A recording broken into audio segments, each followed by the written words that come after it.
오늘은 하나님의 언약의 법, 그러니까 계명입니다. 계명이라고도 하고 율법이라고도 하는 것에 대한 공부를 같이 해보겠습니다.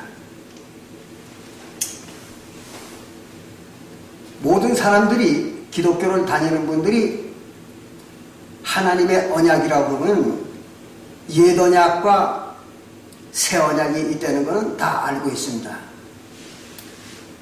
그러나 그 언약의 법, 언약의 말씀이라고도 그럽니다. 언약의 법이라고도 하고 언약의 말씀이라고도 하는 그 계명인 율법, 이거에 대해서는 전혀 아는 바가 없습니다. 그래서 일반 기독교인들은 계명이나 율법에 대한 얘기를 하게 되면 아주 질색들합니다. 왜 그런가 하면 율법은 새 언약 때에 이르러가지고 다 폐한 것인데 뭐 하려고 이 율법에 대한 얘기를 하느냐, 이렇게 반박들을 하고 또 그렇게 생각을 합니다. 그런데 사실은 율법은 폐해진 게 아닙니다. 이 성경에 율법이 폐했다는 말도 나오고 또는 율법이 마쳤다고, 끝났다고, 이런 기록도 나와 있습니다. 로마서 10장 4절에는 예수 그리스도께서 율법의 마침이 되시니라, 그런 말이 나와 있어요. 그러니까 예수가 옴으로써 율법이 끝났다는 거예요. 또 그런가 하면 시브리서 10장 9절부터 10절에 볼 것 같으면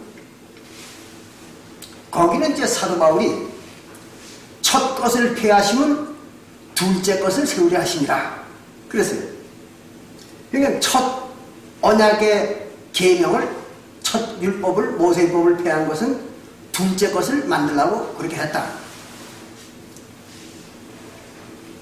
근데 이걸 가지고도 율법을 폐했다고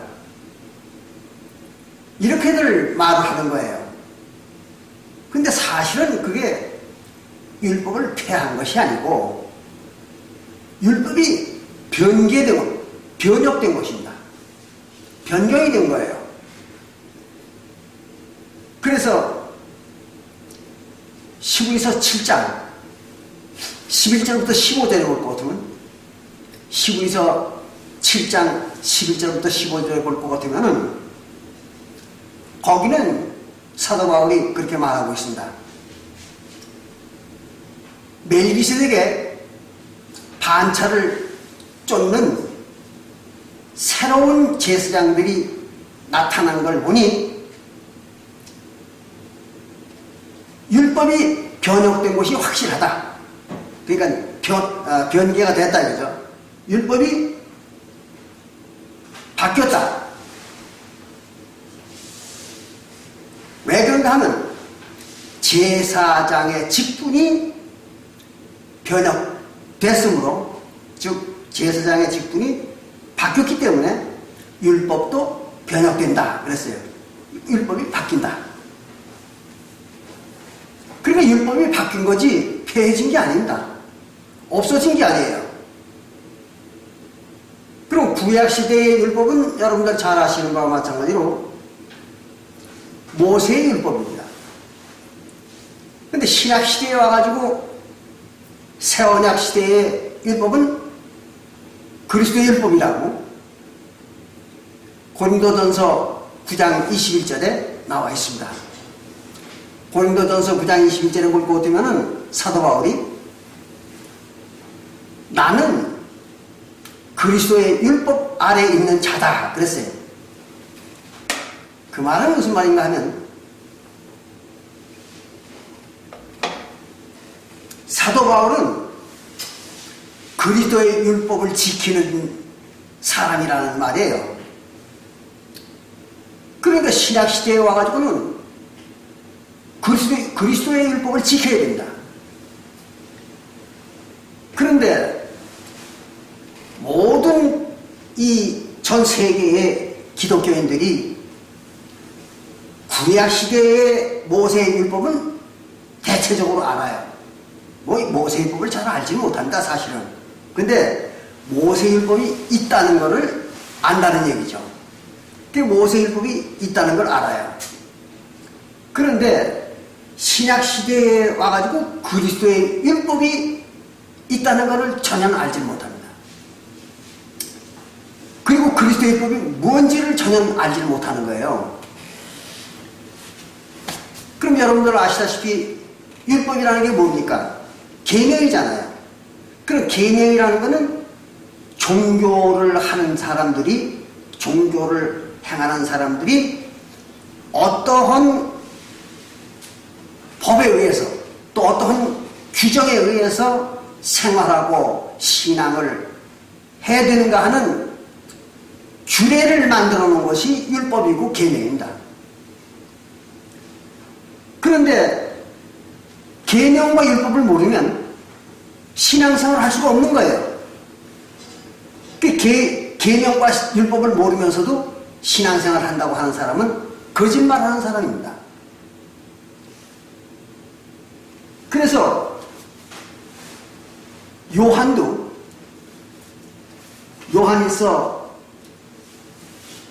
요한일서를 기록할 때 그런 말을 기록하고 있습니다. 제가 읽어드릴게요.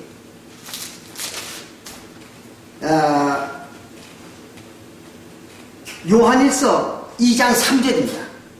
요한일서 2장 3절부터 4절에 보면 이렇게 기록을 했어요. 요한이 뭐라고 기록했는가 하면 우리가 그의 계명을 지키면, 즉 예수의 계명을 지키면 그 말입니다. 그리스도의 율법이죠. 예수의 계명을 지키면 이로써 우리가 저를 아는 줄 알 것이요. 우리가 예수를 아는 것은 계명을 지키기 때문에 우리가 예수를 믿는다는 걸 안다는 거예요. 그런데 저를 아노라 하고 예수를 안다고 하는 사람들이 그의 계명을 지키지 아니하는 자는 예수를 안다고 하면서 실제로 예수의 계명, 즉 예수의 율법입니다. 예수의 계명인 예수의 율법을 지키지 아니하는 자는 거짓말하는 자요. 그래서 그럼 거짓말하는 사람입니다. 이제 예수의 계명과 예수의 율법을 지키지도 않으면서 예수를 안다고 또 예수를 믿는다고, 이거는 거짓말쟁이에 불과한 거죠. 있을 수가 없는 얘기죠. 그래서 거짓말하는 자요, 진리가 그 속에 있지 아니하다 그랬어요. 그런 사람들 속에는 진리가 전혀 없다는 거죠. 그러니까 예수의 율법, 즉 예수의 계명을 지키는 것은 아주 중요한 것입니다. 그거를 모르고 예수의 율법과 예수의 계명을 알지도 못하고 또 그걸 지키지도 않는 사람들은 전혀 신앙과는 관계가 없는 사람들입니다. 그래서 우리는 예수의 계명, 예수의 율법을 꼭 알아야 되고 그걸 지켜야 됩니다. 그래서 이 시간에 그 예수의 율법이 어떻게 해서 만들어졌고 예수의 율법을 어떻게 지키는 건가 하는 것을 여러분들과 함께 알아보는 시간을 갖는 것입니다. 첫째, 예수의 율법이 만들어지게 된 최초의 시작은 언젠가 하면 아브라함 때입니다. 아브라함 때에 아브라함이 하나님과 언약을 맺었습니다.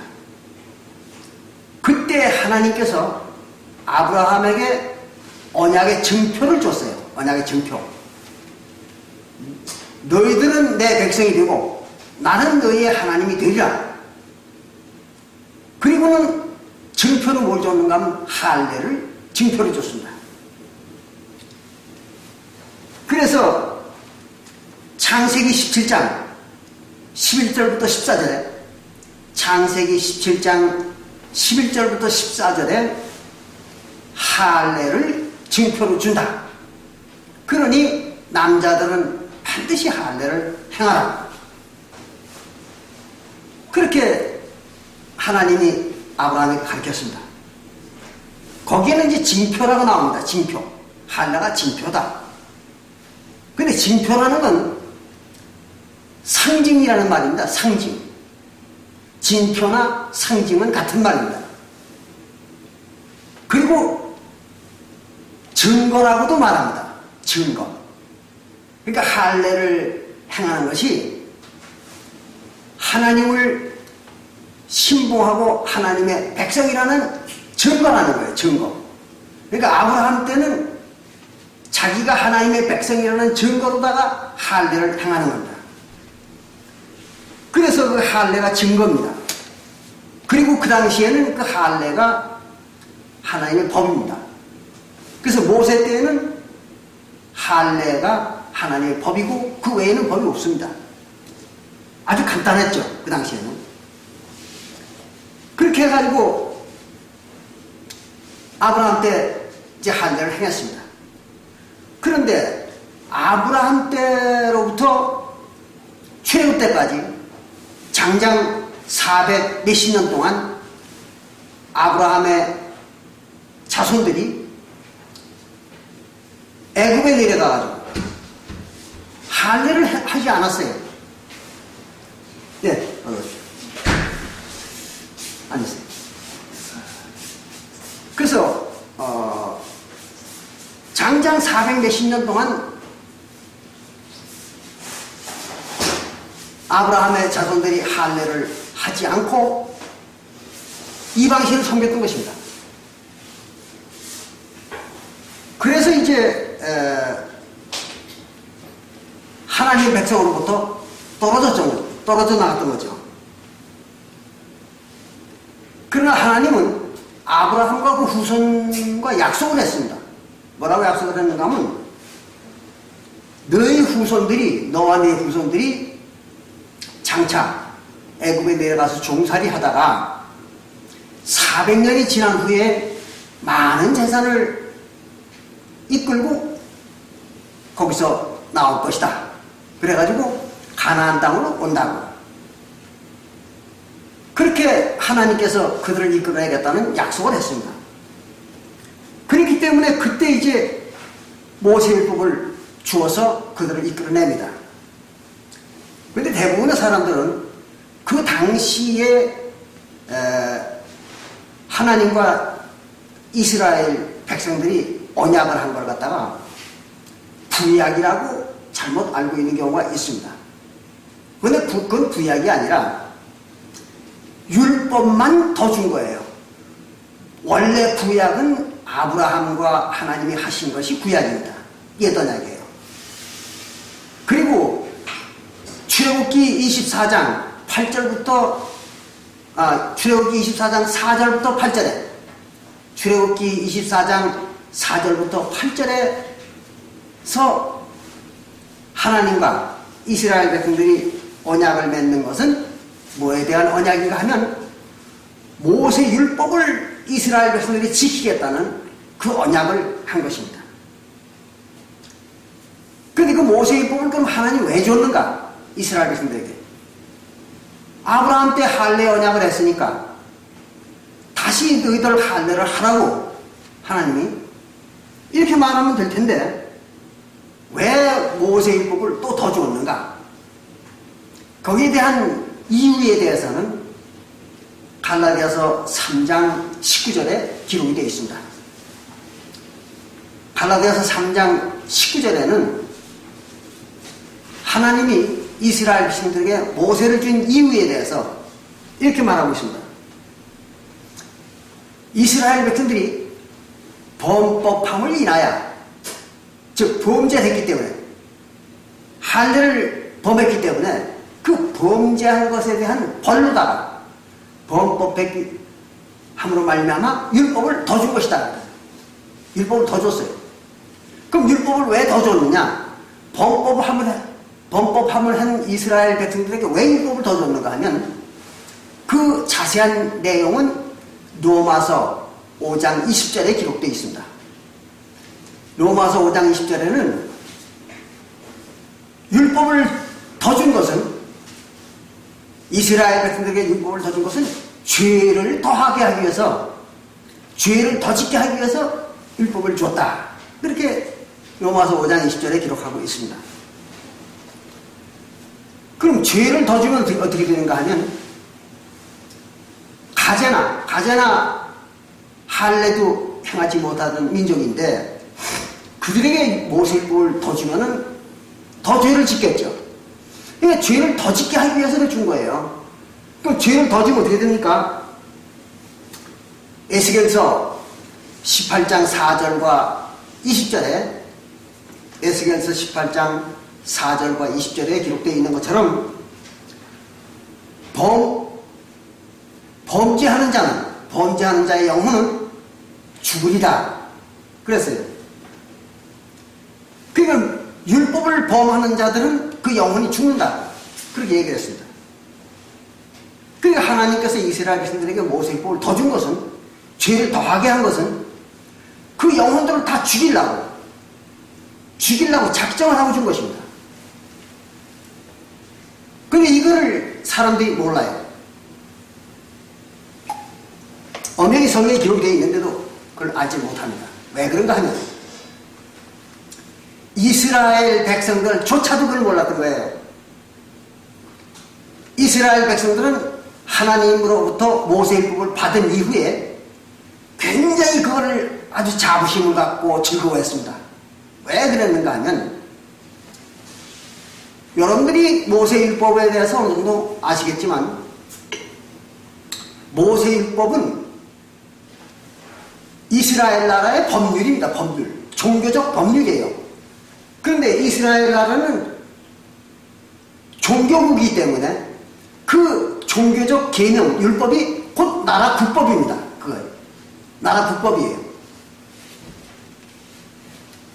그럼 왜 그들이 모세율법을 받고 그렇게 즐거워했는가? 이스라엘 백성들이. 하나님이 이렇게 말했습니다. 너희들이 이 법을 잘 지키면, 모세율법을 잘 지키면 범사가 형통하고 또 너희가 이 가나안 땅에서 영원히 살 것이다. 이렇게 하나님이 얘기했거든요. 그러니까 이스라엘 백성들은 그 모세율법만 지키면 잘 될 줄 알았어요. 자기들이. 근데 그 모세율법을 사람이 지킬 수 없다는 걸 몰랐던 거예요. 이스라엘 백성들은. 왜 그랬는가 하면 모세율법이 너무나 대단했던 거예요. 그 당시로서는 모세율법이 얼마나 대단했는가 하면 이런 것입니다. 대개 기독교가 창설된 아브라함 때부터 예수님 때까지 그 시대에 나타났던 세계 모든 종교가 있습니다.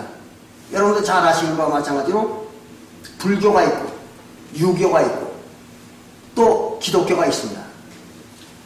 그런데 불교는 계명이 몇 개인지 여러분들 아시죠? 5개입니다. 5개라는 게 있어요. 5개. 그 석가모니가 만들어 준 것이 5개, 5가지 계명입니다. 그 불교에서는 계명이 5가지밖에 없어요. 유교는 어떤가 하면 계명이 8가지입니다. 삼강오륜. 삼강과 오륜을 합쳐가지고 8가지입니다. 유교는.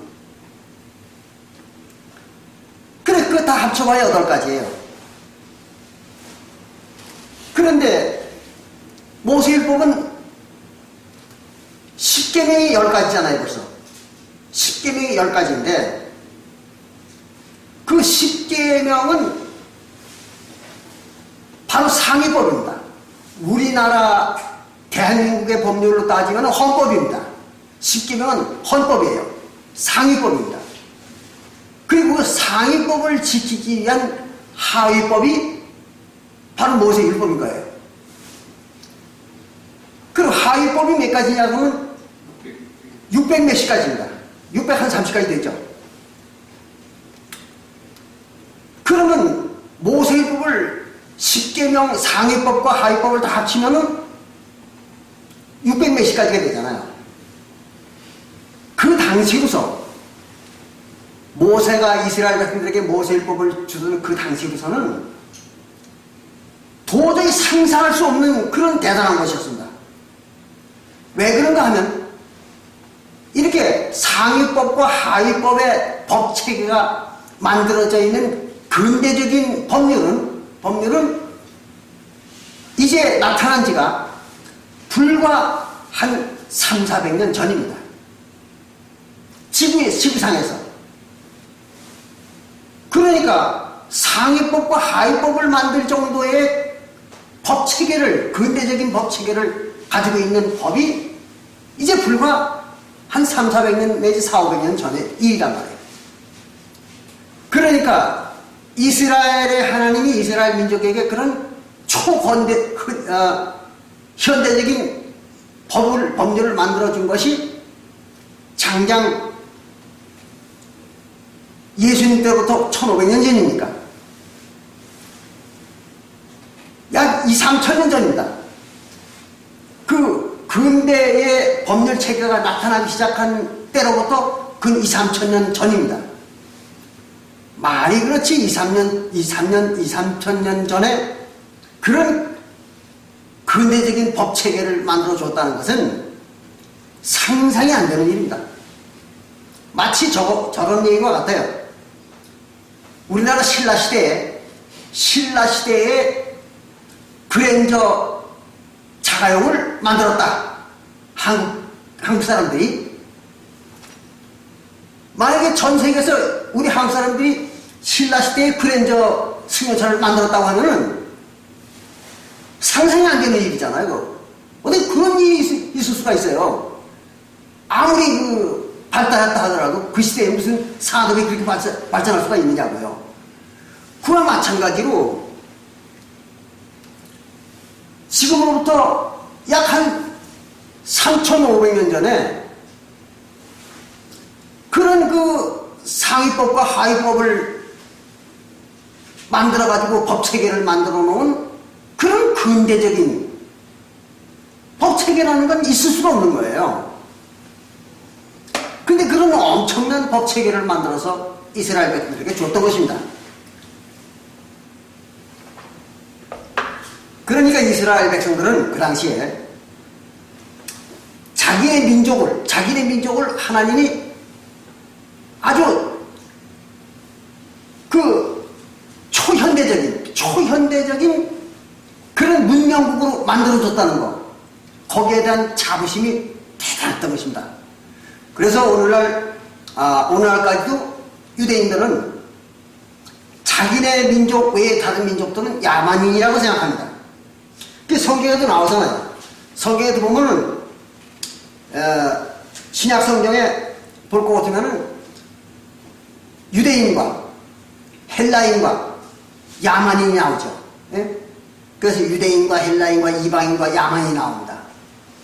그런데 여기서 얘기하는 유대인은 누굴 말하는가 하면 시브리어를 사용하는 유대파 유대인입니다. 네, 시브리어를 사용하는 유대인들이에요. 그리고 헬라인들은 헬라파 유대인들, 헬라어를 사용하는 유대인들. 그리고 이방인들은 지난 시간에 우리가 배웠던 것처럼 이제 에돔 족속들, 에서의 자손들, 그들을 이방이라고 해요. 그리고 나머지 모든 타국인들은 야만이라고 합니다. 왜 그런가 하면 이스라엘 민족들 눈에 볼 때는 전부 야만인 거예요. 얼마나 야만인가 하면 저와 똑같습니다. 1000년이나 2000년 전에 살던 지구인들하고 오늘날 지구인들과 비교해 볼 때 1000년이나 2000년 전에 살았던 지구인들은 완전히 야만이잖아요. 그와 똑같은 거예요. 그런 차이가 났던 겁니다. 그래서 오늘날에도요, 유대인들이 전 세계의 지식과 경제와 또 심지어는 국방까지, 과학 분야까지, 또 예술 분야까지 완전 장악을 하고 있는 겁니다. 전 세계에서 지금 유대인들이. 그럼 왜 그렇게 그 사람들이, 그 조그만 나라가 어떻게 그렇게 전 세계를 장악하고 있느냐? 그러면 바로 그겁니다. 다른 지구인들보다는 유대인들은 몇천 년 앞선 사람들입니다. 몇천 년의 그 문명을 앞선 사람들이었기 때문에 그런 능력을 갖는 것입니다. 그게 우연히 이루어진 것이 아니에요. 그게 어디에서 기인된 것이냐면 바로 모세율법에서 기인된 겁니다.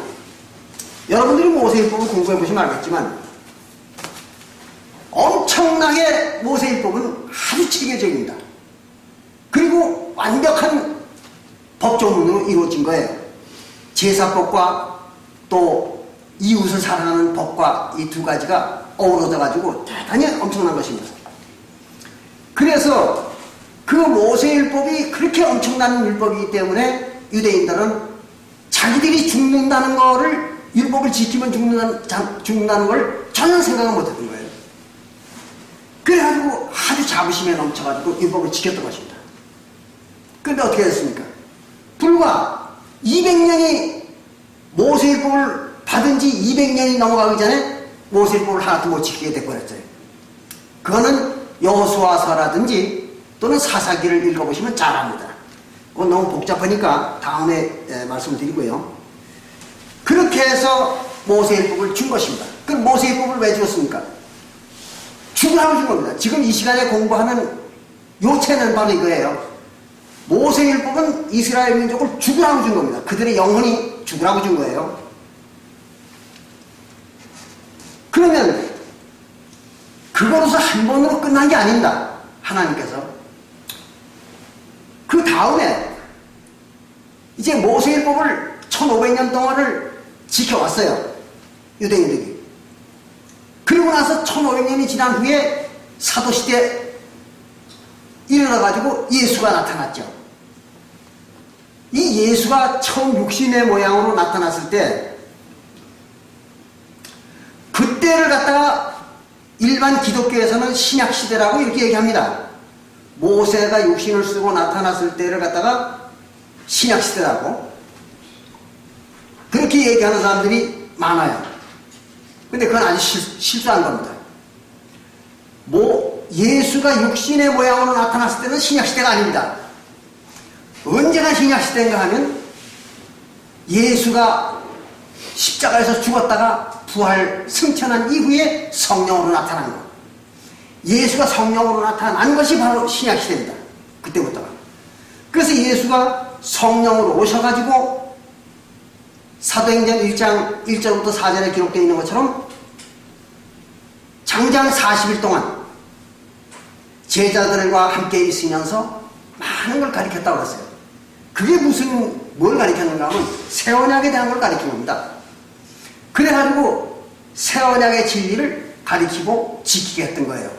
그래서 그 말씀이 어디 나오는가 하면 요한복음 14장 26절 요한복음 14장 26절에도 나의 이름, 즉 예수의 이름으로는 성령이 오시면 그 성령이 오시면 너희들에게 모든 것을 가르친다. 그 모든 게 뭡니까? 새 언약의 법들입니다. 새 언약을 다 가르친다 그런 얘기예요. 또 똑같은 말이 요한복음 16장 13절에도 나와 있습니다. 요한복음 16장 13절에도 예수와 성령 보혜사가 오시면, 그렇죠? 사도 바울이 말했습니다. 예수님이 성령 보혜사가 오시면 그가 너희를 모든 진리 가운데로 인도하시리라 했어요. 그건 무슨 얘기예요? 모든 진리를 가르쳐준다고 말이에요. 성령 보혜사가 와야. 그래서 이제 성령 보혜사가 와가지고 새 언약의 진리를 가르치고 지키게 했던 것입니다. 그러니까 성령으로 오기 이전에 3년 반 동안 예수가 나타나가지고 3년 반 동안 가르치고 행한 것은 뭐냐? 그건 새 언약이 아닙니다. 그건 새 언약이 아니고 그건 예도냐? 모세율법을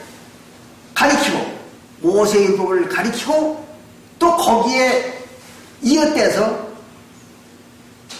유대인들로 하여금 모세율법으로 그들의 영혼 다 죽였지만 더 아주 완전하게 유대인들을 죽이는 일을 했습니다. 예수님께서. 이제 그것이 오늘 아주 중요한 대목입니다. 그래서 예수가 처음에 와가지고는 뭘 가르쳤는가 하면 모세율법을 가르쳤습니다. 우리가 잘 아시는 바와 마찬가지로 누가복음 10장 25절부터 28절에 보면, 누가복음 10장 25절부터 28절에 보면 예수님한테 어떤 율법사가 와가지고 예수님을 시험합니다. 뭐라고 시험하는가 하면, 선생님, 내가 무엇을 하여 영생을 얻으리까? 묻습니다. 그 영생을 어떻게 하느냐, 어떻게 하면 내가 영생을 얻느냐고 묻는 거예요, 예수님한테. 그럼 예수님은 당연히 새 언약의 법을 가르쳐야 됩니다. 그렇잖아요. 새 언약의 법이라야만 영생을 얻는 거잖아요. 그러니까 새 언약을 가르쳐야 되는데, 예수님은 새 언약을 안 가르쳤어요. 그 율법사에게. 뭐라고 가르쳤는가 하면, 모세율법을 가르쳤습니다. 모세율법을 지키면 영생한다. 이렇게 가르쳤던 거예요, 예수가. 앞뒤가 맞지 않는 얘기죠. 그래서 예수는 어떻게 얘기하는가 하면, 율법사에게 네가 모세율법에 뭐라고 기록되어 있느냐? 이걸 물었어요. 그랬더니 그 율법사가 말하기를, 마음을 다하고 목숨을 다하고 뜻을 다하고 하나님을 사랑하라. 첫째는. 둘째는 네 이웃을 네 몸과 같이 사랑하라. 꼭 기록되어 있습니다. 이렇게 얘기했어요. 그건 무슨 율법이에요? 모세율법이잖아요. 그럼 모세율법은 크게 두 파트로 나눠집니다. 하나는 하나님을 사랑하는 법과 또 하나는 형제, 이웃을 사랑하는 법으로 나눠져 있죠. 근데 하나님을 사랑하는 법은 뭐예요? 그거는 절기와 월삭과 그 다음에 상번제와 안식일과 이런 제사 지내는 법입니다. 그게 하나님을 사랑하는 법이에요. 제사 지내는 법. 그것이 첫째 되고 큰 계명입니다. 그것이 구약 때는. 그리고 두 번째는 네 이웃을 네 몸과 같이 사랑하라 하는 율법이죠. 그게 이제 부모를 공경하라, 또는 살인하지 말라, 간음하지 말라, 도둑질하지 말라, 또는 거짓 증거하지 말라, 또 이웃을 탐내지 말라 하는 그 6가지. 그러니까 이제 두 번째 모세율법입니다. 그게 형제 사랑하는 거예요. 그 예수님께서 그 두 가지에 대해서 그 율법사가 얘기를 하니까 그 율법사에게 뭐라고 하는가 하면, 옳다. 네 말이 옳다 이거예요. 그러니 그것을 가서 행하라. 그러면 네가 살리라 그랬어요. 산다는 건 지난번에도 배웠죠. 천국 생명이 되는 걸 산다 그러죠. 그리고 천국 생명이 못된 자들을 갖다 죽었다 그러고 영원히. 그러니까 네가 살리라 그 말은 천국 생명이 된다 이거예요. 영생한다. 뭘 하면? 모세율법을 지키면. 말이 안 되는 거죠. 모세율법 지켜가지고 어떻게 영생해요? 근데 예수님은 그렇게 가르쳤단 말이에요. 왜 그렇게 가르쳤냐 하면, 바로 예수님이 성령으로 오셔가지고 새 언약을 반포하기 전이거든요. 전이기 때문에 예수님이 모세율법을 지키라고 가르친 거예요. 그러면 그 율법사들은 구원을 받으라는 얘기예요? 받지 말라는 얘기예요? 그건 죽으라는 얘기죠. 가서 모세율법 지키고 너 죽어라 그 말이에요. 지금 그거를 그렇게 얘기한 거예요, 예수님께서.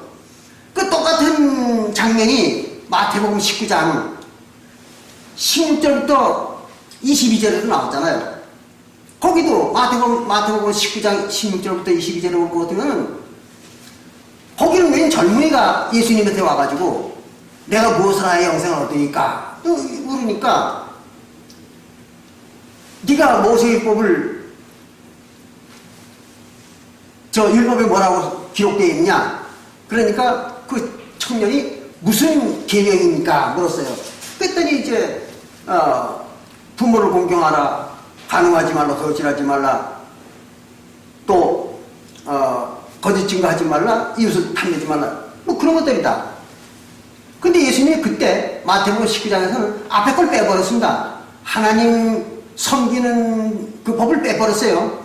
그리고 뒤에 이웃을 사랑하는 법만 얘기를 했어요. 이것도 왜 그렇게 얘기를 했는가 하면, 그 대목을 통해 가지고 모세 율법에 대한 걸 제대로 가리키려고 그렇게 했던 거예요. 그냥 실수로 그렇게 얘기한 거 아니에요, 예수님께서. 왜 그렇게 얘기했는가 하면, 하나님을 섬기는 법은 백성들이 지킬 수가 없습니다. 이스라엘 백성들이. 왜 그런가 하면, 그거는 제사장들만 지키라고 준 법이거든요. 그게 하나님께 제사하는 것은. 그러니까 하나님을 사랑하는 법은 누구만 지키는 거예요? 그거는 제사장들만 지키는 거예요. 그럼 백성들은 못 지키는 거예요. 그럼 백성들은 뭘 지키느냐? 이웃을 사랑하는 법만 지킬 수가 있는 거예요. 부모를 사랑하고 간음하지 말고 도질하지 말고 살인하지 말고 또 이웃을 탐내지 말고 거짓 증거하지 말고 이거예요. 이거를 이제 백성들이 지키는 거예요. 그거를 이제 여기서 예수님이 얘기하는 겁니다. 그러니까 그 청년이 뭐라고 하면 그거는 내가 어려서부터 지금까지 다 지켰습니다. 그 큰 소리 쳤잖아요. 그 젊은이가. 그거는 나 어려서부터 지금까지 다 지켰습니다. 그러니까 예수님이 뭐라고 했습니까? 그러나 한 가지 부족한 것이 있다. 한 가지 부족한 거. 그게 뭐예요? 한 가지 부족한 게. 바로 앞에 거죠. 제사법. 그 청년은 제사장이 아니니까 제사는 지킬 수가 없잖아요. 그러니까 청년은 평생 이웃을 사랑하는 법만 지켰던 거예요. 예, 유대인들이. 그거는 뭐 유대인들 다, 평민들은 다 그랬던 거죠. 그런데 자기가는 그걸 열심히 지켰기 때문에 아주 자부심을 갖고 예수님 앞에서 크게 외친 거예요. 나 그거 다 지켰습니다. 그런데 예수님이 원하는 한 가지 부족한 것이 있다 그랬거든요. 그 한 가지 부족한 게 뭐냐면 제사를 또 지켜야 된다. 이게 제사하는 거를. 그거 왜 그래요? 백성인데, 보통 백성인데 왜 제사 지키는 걸 하라고 그러는가 하면 예수님이 어차피 새 언약에 와가지고는 백성들이 제사장이 될 거 아니에요. 그죠? 새 언약이 반포되면은 백성들이, 하나님 백성들, 사도교회 성도들이 다 제사장이 되는 거 아니에요. 왕같은 제사장들이. 그러니까 제사장이 할 걸 해야지. 그때 가서. 그렇죠? 그러니까 그때 가서 제사장이 지키는 법까지 다 지켜야 구원을 받는 거지. 그 이웃을 사랑하는 법만 가지고는 구원 못 받는다. 이걸 예수님이 암시를 한 거예요. 그 사람한테. 근데 그 사람 알아듣지 못했죠. 근데 그나마도 그리고 나서는 뭐라고 얘기하는가 하면 예수님이 또 그 친구한테 이렇게 얘기를 했습니다. 네 가진 것을 다 팔아서 가난한 자를 도와주고 나를 따르라거든요. 여기에 보면 그 청년이 건더기 딱 했은 거죠. 그러니까 부자인데다가 그걸 다 팔아서 남들 주려니까, 그리고 자기한테 따라오라니까 할 수가 없는 얘기잖아요. 그러니까 그냥 돌아간 거예요. 그러니까 예수님이 뭐라고 했어요? 부자가 천국 들어가는 거는 약대가 방울구역 들어가는 것도 어렵다. 이렇게 얘기를 했잖아요. 근데 사실은 그 성경의 기록이 잘못된 겁니다. 그걸 잘 아셔야 돼요. 부자가 천국 들어가는 것이 불가능하다는 얘기 아니에요. 그건 무슨 말인가 하면 부자가 아니라 그 번역을 잘못한 거예요. 사유재산이 있는 자, 그런 얘기입니다. 사유재산이 있는 자는 천국에 들어갈 수 없다. 그러니까 낙타가 방울구역 들어가는 것보다 어렵다. 그런 얘기를 한 거예요, 예수님께서. 근데 이 성경을 번역하는 사람들이 사유재산이라는 말을 갖다 부자라 이렇게 번역을 한 거예요. 그 영어 성경에도 볼 것 같으면 리치맨이라고 되어 있습니다. 부자라고 써 있단 말이에요. 그 영어 성경서부터 번역이 잘못된 거예요. 그 우리나라 성경이 그대로 영어 성경을 번역했기 때문에 그런 바보 같은 짓을 한 거예요. 그게 아닙니다. 부자가 아니고 사유재산이 있는 자는 천국에 들어갈 수 없다. 그 말을 한 거예요. 왜 그럼 사유재산이 있다는 말이라는 걸 어떻게 알 수 있느냐? 그러면 베드로가 예수님한테 반박을 합니다. 그 베드로가 예수님한테 뭐라고 반박을 하는가 하면, 예수님, 그렇다면 부자가 천국에 못 들어간다면 이 세상에서 천국 들어갈 사람이 누가 있겠습니까? 그리고 베드로가 반박을 하잖아요. 그것이 바로 단서가 되는 겁니다. 그 베드로가 예수님한테, 아니 부자가 천국 못 들어가면 이 세상 사람들이 누가 천국 들어가겠습니다. 어떻게 들어가겠습니까? 이렇게 말한 그 베드로의 말이 부자라는 말이 아니라는 걸 입증해 주는 거예요. 왜 그러냐면 베드로는 저 거지잖아요. 베드로나 12 사도들은 다 거지잖아요, 그 당시에. 근데 뭐 거지 주제에 뭘 부자가 천국 못 들어간다고 예수님이 얘기하는데 그럼 누가 천국 들어가겠습니까? 이렇게 얘기할 일은 없잖아요. 저도 그지인데 전 부자가 아니잖아요. 부자가 아닌데 그 말한다고 예수님한테 반박할 건 없잖아요. 근데 예수님한테 반박하는 거예요. 어떻게 그럼 부자가 천국 못 들어가면 이 세상에 누가 천국 들어갈 사람이 있습니까? 그거 앞뒤가 안 맞죠? 베드로가 예수님한테 반박한 거와 예수님이 말한 게 앞뒤가 안 맞잖아요. 이거 왜 그래? 번역이 잘못됐기 때문인 거예요. 그런데 원래는 사유재산이 있는 자, 땡전 한 푼이라도, 거지도 땡전 한 푼은 있잖아요. 옷 한 벌이라도 있잖아요. 그러니까 땡전 한 푼이라도 있는 놈, 지 소유가 있는 놈은 천국 못 들어간다 이거예요. 왜 그렇게 예수님이 얘기했는가 하면 바로 유대인들이기 때문에 그렇게 얘기한 겁니다. 유대인들. 그걸 정확히 알아야 돼요. 유대인들은 그 당시에 유대인들로 구성되어 있는 사도교회는 절대로 교인들이 단 한 사람도 사유재산을 갖지 않았습니다. 왜 그랬는가 하면 사유재산을 가진 놈은 사도교회의 성도가 될 수가 없었어요. 왜? 전부가 자기 재산을 다 바쳤으니까 교회에다가 다 바치고 공동체 생활을 했잖아요. 그건 아시잖아요, 여러분들. 그건 이제 사도행전 4장 이하에 보면 쭉 기록되어 있습니다. 그래가지고 심지어는 사도행전 8장에 나오는 아나니아와 삽비라에 대한 얘기 나오죠. 아나니아와 삽비라가 집을 팔아가지고 재산을 팔아가지고 절반을 감췄단 말이에요. 아니 그거 감출 수가 있는 거지. 교회에다가 재산 팔아가지고 절반만 감추고 절반을 냈는데 그 11조 아니잖아요. 이거는 50조잖아요. 50.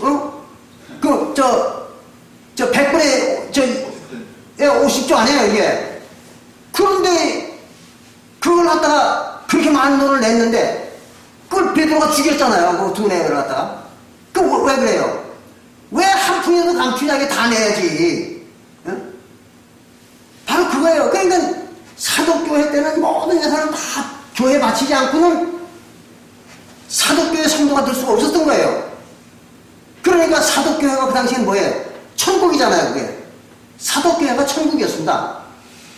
앞에서도 말씀드린 것처럼 구약시대에는 천국이 하나님의 나라가 이스라엘 나라였었죠. 그래서 구약시대에는 이스라엘 나라가 천국이었어요. 이건 조금 뒤에 설명을 드리겠습니다. 그리고 신약시대에 와가지고 천국 하나님의 나라는 사도교회였었던 거죠. 그러니까 예수님이 천국 못 들어간다 그 말은 사도교회에 못 들어간다 그 말이에요. 네. 뭘 가지고? 사유재산을 10원이라도 땡전 한 푼이라도 있는 놈은 사도교회에 못 들어간다. 그렇게 예수님이 얘기한 거거든요. 그랬으니까 예수님이 사도행전 1장 1절부터 4절까지 성령으로 오셔가지고 제자들에게 40일 동안을 천국에 대한 것을 갖다가 가르쳤다고 했잖아요. 그때 뭘 가르쳤겠습니까? 천국에서는 사유재산을 갖지 말라는 것도 가르쳤을 거 아니에요. 그걸 가르쳤으니까 사도교회에서는 사유재산을 단 1전도 허용을 안 했던 겁니다. 그래서 재산 다 바친 거예요. 그래가지고 다 같이 논아 쓴 겁니다.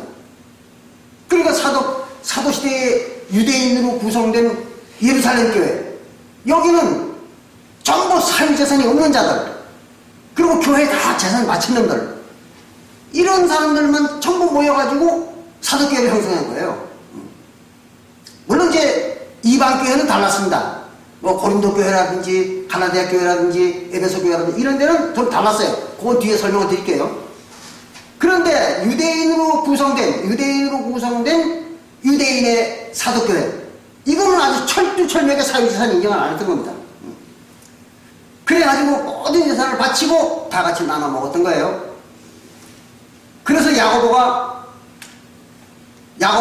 4장에 뭐라고 얘기하는가 하면 이랬잖아요. 야고보는 유대인입니다. 이방인이 아니에요. 그래가지고 야고보서에 야고보가 유대인인데 뭐라고 얘기하는가 하면 행함이 없는 믿음은 죽은 믿음이다. 그랬잖아요. 그럼 행함이 없는 믿음은 죽은 믿음이다 하는 그 행함, 뭘 행하라는 말이냐? 그게 그 뒤에 써 있습니다. 그 말 뒤에 뭐라고 되어 있는가 하면 이렇게 야고보는 말합니다. 네가 배고픈 형제를 보고 배불러라 하고 옷을 헐벗은 형제에게 따뜻하라 하고 말로만 그 아무리 한들 무슨 소용이 있느냐 이거예요. 행함을 하라는 거예요. 행함을. 왜? 헐벗은 형제가 있으면 옷을 주고 또 굶는 형제가 있으면 밥을 주고 이게 행함이에요. 이게.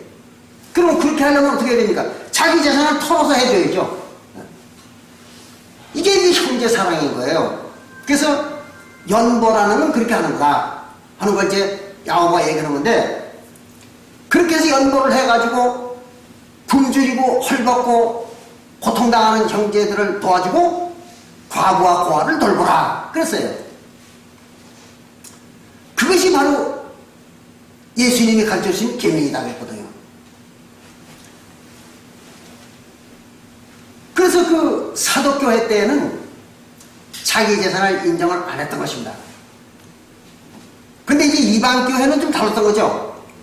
사도 바울이 이끌었던 이방교회에서는 그렇게 하지 않고 연보를 했던 겁니다. 연보를 해가지고 그걸 가지고 어려운 사람들을 도와줬어요. 그래가지고 고린도전서 6장 1절부터 2절에 볼 것 같으면 거기 그렇게 말했죠. 너희가 매주 첫날이면 일요일이죠. 매주 첫날에 얻은 이익은, 매주 첫날에 이익을 얻었다는 얘기 뭐예요? 일해가지고 버는 돈입니다. 그래서 일요일날 하루 번 돈은 저축해 두었다가 연보하라 그렇게 했죠. 그러니까 일주일에 하루 버는 거는 바치라는 거예요. 연보다가. 그래 11조가 아니라 얼마입니까? 7일조죠. 7일조. 7분의 1이죠. 그것이 이제 연보의 효시가 돼가지고 많은 이방교회들이 연보를 걷어가지고 자기네 교회에 어려운 사람들을 도와주고, 오늘날 기독교는 어떻습니까? 교인들한테 연보 걷어가지고 자기네 교인들 도와주는 게 아니라 저 바깥에 자기들 교회하고는 아무 관계도 없는 사람들한테 갖다 뿌리거든요. 왜? 한 사람에도 더 교인을 뿔풀라고. 그래가지고 사회적으로 명성을 얻으려고 그따위 짓들 하는 거예요. 왜? 연보는 바깥에 뿌리는 게 아닙니다. 교인들 중에 어려운 교인들을 도와주는 것입니다. 그리고도 돈이 남으면은 연보는 같은 사도교회, 뭐 예루살렘 교회라든지 또는 다른 교회에 흉년이 들었다든지 어려운 상태가 일어났을 때 거기 갔다가 도와주는 거예요. 그래서 사도 바울과 야고보가 연보를, 이 마케도니아 지방에 연보를 걷어가지고 예루살렘 교회를 도와주러 갔던 일이 있었죠. 그렇게 하는 게 연보입니다. 그러니까 사도교회도 두 가지였습니다. 예루살렘 교회는 아주 재산 싹 다 바쳐요. 한 푼이라도 남겨놓는 놈은 교인으로 인정 안 했습니다. 근데 이방교회는 달랐죠. 이방교회는 연보를 거뒀던 겁니다. 그래서 이제 뭐 마음에 합한 자는 더 많이 내는 거고, 못 그런 사람들은 조금 내는 거고, 그것도 이제 잘 안 되니까 나중에는 일요일날 매주 첫날 돈 번 거는 저축해뒀다가 연보를 하라. 그게 이제 사도 바울이 가르쳤던 거죠. 어쨌든 이렇게 같은 사도교회라도 예루살렘 교회와 이방교회가 달랐던 것입니다. 이제 얘기가 다른 데로 길게 번졌습니다만, 이렇게 해서 예수님이 성령으로 오기 전 육신으로 왔을 때에는 유대인들한테 모세율법을 지켜야 영생 받는다고 이렇게 가르쳤던 거예요. 이거 거짓말 가르친 거죠. 그럼 예수님이 왜 그랬는가? 그때는 유대인들을 다 죽여야 되거든요. 그 영혼들을 다 죽여야 되는 거예요. 그래 그렇게 가르친 거예요. 다 죽으라고. 그래서 성령으로 오셔가지고 그들을 구원하려고 했던 거죠. 그거를 가장 아주 절실하게 예수가 가르친 부분이 어딘가 하면 마태복음 5장 17절부터 그 이하, 마태복음 5장 17절부터 그 이하 마태복음 7장 12절까지의 기록이 되어 있습니다. 이거를 갖다가 마태복음 5장 17절부터 예수님이 내가 율법을 완전케 하리라 이렇게 얘기를 했더니 오늘날 전 세계 기독교가 뭐라고 얘기하는가 하면 예수는 율법을 완성을 했다. 완전케 하셨다. 그랬기 때문에 완전케 했기 때문에 로마서 10장 4절에 나오는 것처럼 율법을 마침을 이루신 거다. 예수님이 율법을 완전케 해가지고 끝냈다 이거죠. 그래서 마침이 됐다. 이따오로 가리킵니다. 이건 성경을 전혀 모르는 소리를 하고 있는 거예요. 전 세계 교회가 그렇게 가르치고 있습니다. 그런 게 아닙니다. 여기 마태복음 5장 17절 이하에 기록되어 있는 얘기들은 무슨 얘기냐면 이런 겁니다. 아까 우리가 갈라디아서 3장 19절에 모세율법을 하나님이 주신 이유는 그들에게 율법을 더 주어가지고 더 많은 죄를 짓게 하기 위해서 그렇게 했다고 우리가 아까 제가 설명을 드렸죠. 그것을 이제 로마서 5장 20절에 부연 설명을 하고 있습니다. 그럼 갈라디아서 3장 19절과 로마서 5장 20절을 연결시켜보면 모세율법을 하나님이 이스라엘 백성들에게 주었던 것은 더 많은 죄를 져가지고 그 영혼들이 다 죽게 하려고 그러니까 준 거죠. 그런데 지금 마태복음 5장 17절 이하에 예수님이 가르치는 것이 바로 그런 겁니다. 이제 모세율법을 하나님이 이스라엘에게 준 거는 그 영혼들이 죄를 져가지고 죽으라고 준 거지만 마태복음 5장 17절 이하에 예수님이 주신 거는 그보다 한 단계 더 못 지키는 걸 준 겁니다. 그러니까 모세율법은 이스라엘 백성들의 80~90%를 죽였다면 예수님이 마태복음 5장 17절 이하에서 주는 율법은 아주 100% 죽이는 거예요. 이스라엘 백성들 갖다 단 한 명도 못 살아나게 만드는 겁니다. 그게 바로 모세가 마태복음 5장 17절 이하에서 지키라고 주는 거예요. 아주 이거는 완전히 도저히 누구도 이 법 아래서는 살아날 수 없도록 완전히 죽이려고 작정하고 예수님이 이 법을 주는 겁니다. 그걸 잘 아셔야 돼요. 그러니까 모세율법을 하나님이 주신 것은 이스라엘 백성들이 더 많은 죄를 짓고 죽으라고 줬지만 그보다 더 지독한 것을 예수님께서는 도저히 이거는 어떤 누구도 지킬 수 없는 법을 줬던 겁니다. 왜? 아주 확실하게 죽이는 거죠. 이스라엘 백성들을 갖다가. 자, 보겠습니다. 마태복음 5장 17절에 보면 여기 이렇게 기록하고 있습니다. 내가 율법이나 선지자나 폐하러 온 줄로 생각하지 말라. 폐하러 온 것이 아니오 완전케 하려 함이라 하지. 그러니까 구약의 선지자나 또 모세율법을 폐하는 게 아니고 아니 완전케 한다는 얘기는 무슨 말이에요? 그거 부족하다는 거예요. 모세율법이 부족해요. 왜 그런가 하면 그 모세율법은 빠져나가는 구역이 있어요. 어디 빠져나가는가 하면요, 이걸 아셔야 돼요. 모세율법은 죄를 졌잖아요. 죄를 졌는데 들키질 않았어. 어디 가서 간음을 했는데 안 들켰어. 아무도 몰라. 쥐도새도 모르게 간음을 했어. 그럼 어떻게 돼요? 처벌이 없어요. 그건 처벌이 없습니다. 또 도둑질을 했는데 아무 근거가 없어. 그럼 처벌을 못해요. 이게 모세율법의 맹점인 거예요. 그리고 또 제사장들에 대해서는 여기서 이제 별도로 그건 나중에 제사장 문제는 나중에 이제 나타날 일이니까 그거는 빼놨습니다. 예수님께서. 그리고 이제 그 이웃과 이웃 사는 법에 대해서만 이제 아주 철두철미하게 지금 예수님께서 법을 바꾸는 거예요. 이게 완전케 하는 거예요. 뭔가 아주 모세율법을 완전하게 만드는 겁니다.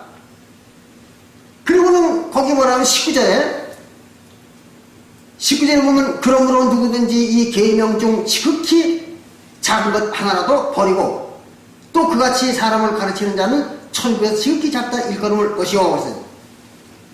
어떤 법이요? 예수님이 지금부터 가르치는 법입니다.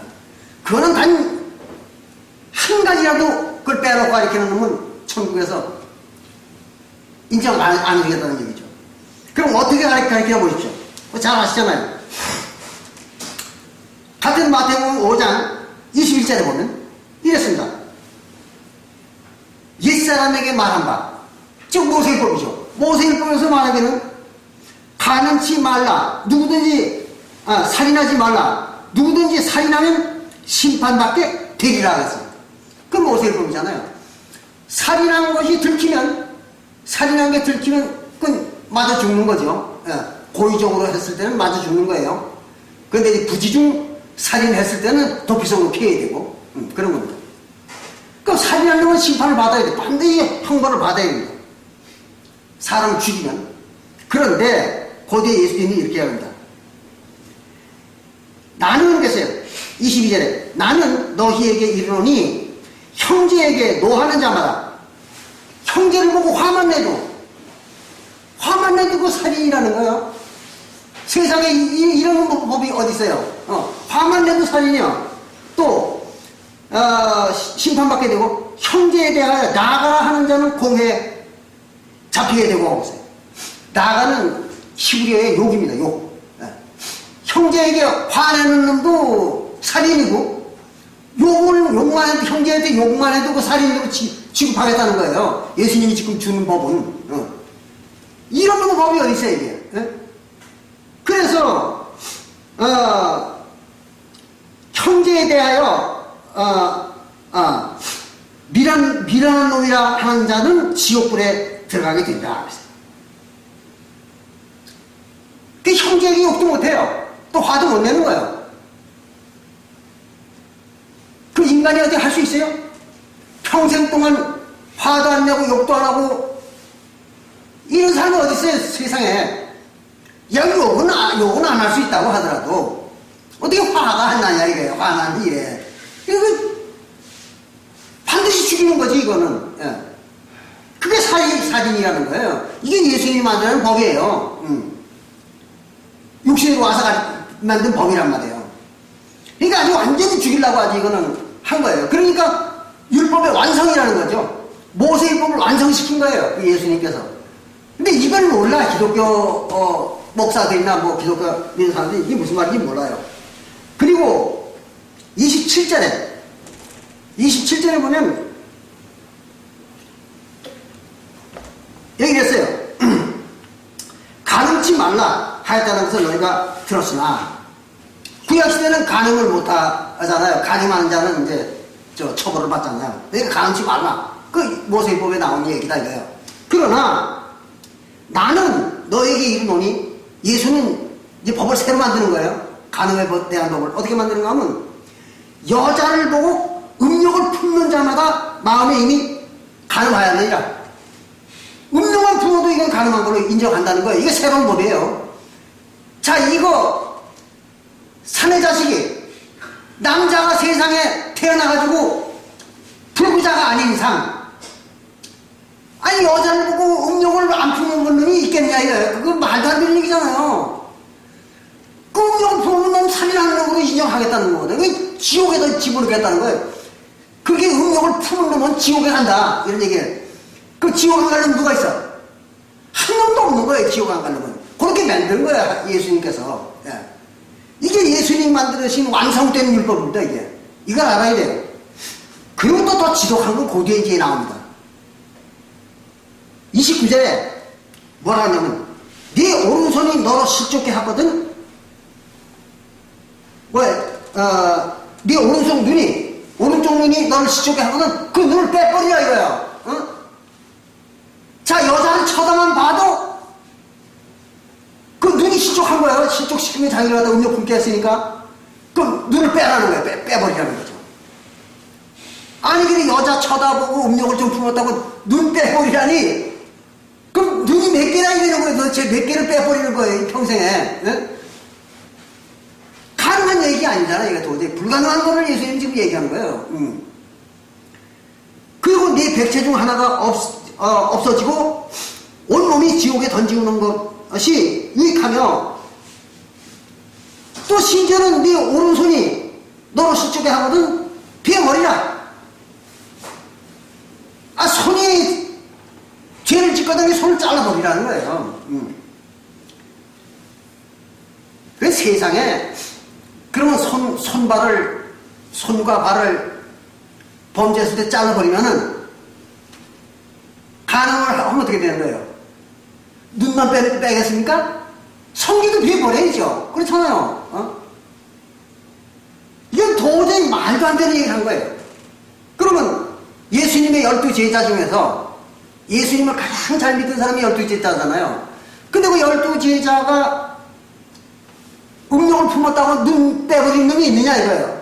없잖아요. 예수 12제자 중에 눈 뺐다는 놈은 한 놈도 없잖아요. 니 말을 안 들었다는 얘기 아니에요? 12제자들이. 근데 어떻게 구원받아요? 그러니까 이거는 지키라고 준 법이 아니에요. 이거 못 지킬 거 알고 예수님이 아주 절대로 못 지키게 만들라고 이런 법을 준 거예요. 그리고 심지어는 뭐 맹세도 하지 말라. 또 눈은 눈으로, 귀는 이는 이로 갚으라고 모세기록에 기록되어 있지만 너희들은 악한 자를 대적하지 말라. 너에게 악한 자가 너를 괴롭히거든 오리를 가달라면 심리를 같이 가지고, 겉옷을 달라면 속옷까지 주고. 아니 그럼 도대체 이 세상에 견뎌낼 놈이 어디 있어요? 그거 견뎌낼 놈 없어요. 그렇게 처신하면. 그러니까 이게 전부가 그런 것들입니다. 그리고는 이제 43절에 또 내 이웃을 사랑하고 내 원수를 미워하라 하였으나 너희가 그렇게 들었으나 나는 너희에게 이르노니 원수를 사랑하며 너희 핍박하는 자를 위하여 기도하라. 이같이 한즉 하늘에 계신 너희 하나님 아들이 되리니. 이거는 부처도 못하는 거예요. 예수님도 못하는 거예요. 이거는 예수님 자신도 못한 거예요. 이거는. 예? 그래서 예수님도 유대인을 보고 화도 내고 그랬어요. 그렇잖아요. 여기 나오잖아요. 성경에. 그 자기도 못하는 걸 갖다가 그걸 백성들한테 하라고 하면 말이 됩니까 이게? 그러니까 아주 철두철미하게 죽이려고 결심을 하고 이걸 준 것이죠. 그래서 마태복음 5장 17절부터 7장 12절까지에 나오는 이 법은 예수님이 지켜서 천국 가라고 주는 법이 아니고 완전히 아주 죽이려고 유대인들 갖다가 아주 100% 죽이려고 결심을 하고 가르치신 거죠. 그게 이제 율법의 완성입니다. 근데 이제 일반 기독교에서는 율법의 완성이 뭔지 몰라요. 그러니까 이걸 읽으면서도 이게 무슨 어떻게 완성이 된 건지 모르고 또 이게 율법의 완성이라고 상상은 못합니다. 기독교에서는.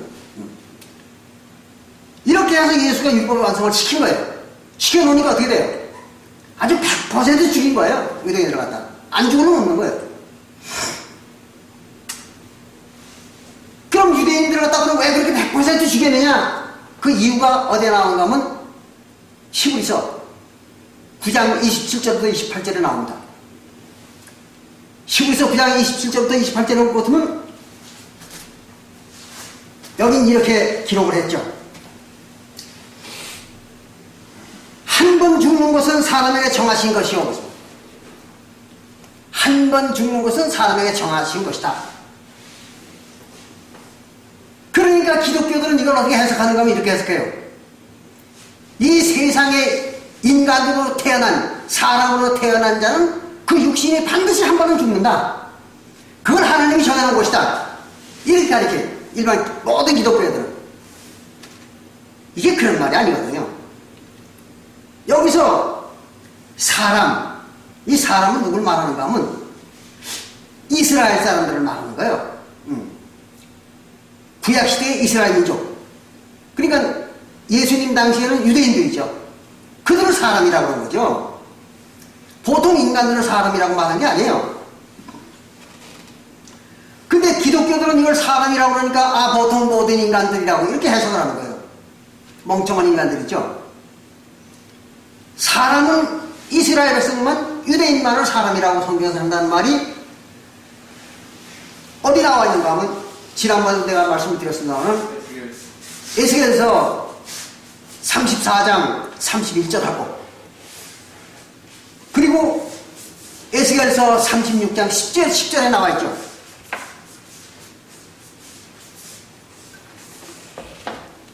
에스겔서 36장 10절에는 이렇게 기록하고 있습니다.